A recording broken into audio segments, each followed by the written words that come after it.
কাতারের আমিরের প্রতি আমি আমার কৃতজ্ঞতা জানাচ্ছি যে তারা একেবারেই কোনো পারিশ্রমিক না, অর্থাৎ যেটাকে আমরা বলি রেন্ট না নিয়ে তারা এই অ্যাম্বুলেন্সটি দিয়েছেন। অসুস্থ একটা প্রতিযোগিতা শুরু হয়েছে ক্ষমতায় টিকে থাকবার জন্য। আজকে দেশনেত্রী বেগম খালেদা জিয়া মুক্ত হয়ে তিনি চিকিৎসার জন্য লন্ডনে গেলেন এবং গেলেন রাষ্ট্রীয় মর্যাদা নিয়ে। তাকে সি অফ করেছে এবং তারা পথে পথে লক্ষ লক্ষ মানুষ তাকে সি অফ করেছে ভালোবাসা থেকে। এবং তাকে যেভাবে আন্তর্জাতিকভাবে তিনি যে সম্মানটুকু পেয়েছেন, কোথাও বাধা পেতে হয়নি আমাদেরকে। আমরা যেখানেই বলেছি যে এটা আমাদের দরকার, সাথে সাথে করে দিয়েছে, ভিসা দিয়েছে। ম্যাডামকে নিয়ে যাওয়ার জন্য কাতারের আমিরের প্রতি আমি আমার কৃতজ্ঞতা জানাচ্ছি যে তারা একেবারেই কোনো পারিশ্রমিক না, অর্থাৎ যেটাকে আমরা বলি রেন্ট না নিয়ে তারা এই অ্যাম্বুলেন্সটি দিয়েছেন এবং খুব দ্রুতভাবে দিয়েছেন।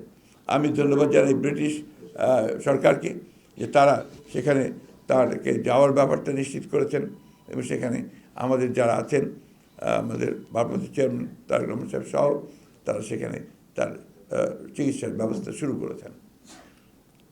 এবং ওটি আমি যে বললাম, আমার কাছে যখন এরা তারিখ চাচ্ছিল তো আমি একটু দেরি হচ্ছিল, আমরা চেষ্টা করছিলাম যে এটাকে আরও বড় আকারে করা যায় কি না। যাই হোক, সেটা সম্ভব হয়নি। তো তারিখটা ঠিক হলো এমন দিনে যে তারিখে তার একদিন আগে গতকাল ম্যাডাম লন্ডনে গিয়ে পৌঁছেছেন তার চিকিৎসার জন্য মুক্ত অবস্থায়। এর চেয়ে বড় প্রাপ্তি ওদের আর কি আছে? যারা লড়াই করেছে, যে মহিষী নেত্রীর জন্যে তারা জেলে গেছে, গুম হয়েছে, পায়ের নখ তুলে নিয়েছে, অত্যাচার করেছে, একজন এখনো সুস্থ হয়নি, আরেকজন হাসপাতালে পড়ে আছে তার স্ট্রোক করে। তারা এইটুকু তো পেয়েছে তাদের লড়াইয়ে। দেশনেত্রী বেগম খালেদা জিয়া এখন মুক্ত, তিনি চিকিৎসার জন্য বিদেশে যেতে পেরেছেন। আমাদের ভারপ্রাপ্ত চেয়ারম্যান সাহেব তিনি মুক্ত হবেন অল্প দিনের মধ্যেই পুরোপুরি কেস থেকে, তিনিও এসে আমাদের মাঝে উপস্থিত হবেন ইনশাআল্লাহ।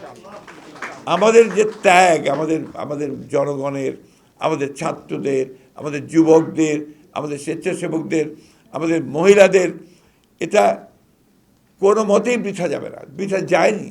আমরা তো অন্তত ফ্যাসিবাদকে সরাতে পেরেছি, তাড়াতে পেরেছি, তাই না? শুধু এইখানে আমরা যেন কোনো হীনমন্যতায় না ভুগি। কিন্তু দুর্ভাগ্য আমাদের, দেখেন এখন এই হাসিনা চলে যাওয়ার পর থেকে, পালানোর পর থেকে আমরা কেন জানি না নিজেদেরকে আবার সেই পুরো বিশ্বাস ফিরিয়ে আনতে পারছি না, ঐক্যের জায়গাটাতে থাকতে পারছি না। কি দুর্ভাগ্য যে এখন যেটা শুরু হয়েছে এটাকে আমি মনে করি এতটুকু সুস্থ ব্যাপার না, অসুস্থ একটা প্রতিযোগিতা শুরু হয়েছে ক্ষমতায় টিকে থাকবার জন্য। আর ক্ষমতা তো টিকে থাকবে তখনই যখন এটাকে তুমি সেটেল করতে পারবে, স্টেবিলিটি আসবে, একটা স্থিতিশীলতা আসবে। এবং তার জন্য আমরা যে কথাটা বারবার বলছি, সংস্কার তো আমরাই শুরু করেছি ভাই, আমরাই প্রথম সংস্কারের কথা বলেছি। এবং জিয়া রহমান সাহেব প্রথম সংস্কার করেছেন, একদলীয় শাসন ব্যবস্থা থেকে বহুদলীয় গণতন্ত্রে নিয়ে এসছেন। দ্যাট ইজ দ্য গ্রেটেস্ট সংস্কার। উনি পুরো কাঠামো পরিবর্তন করে দিয়েছেন।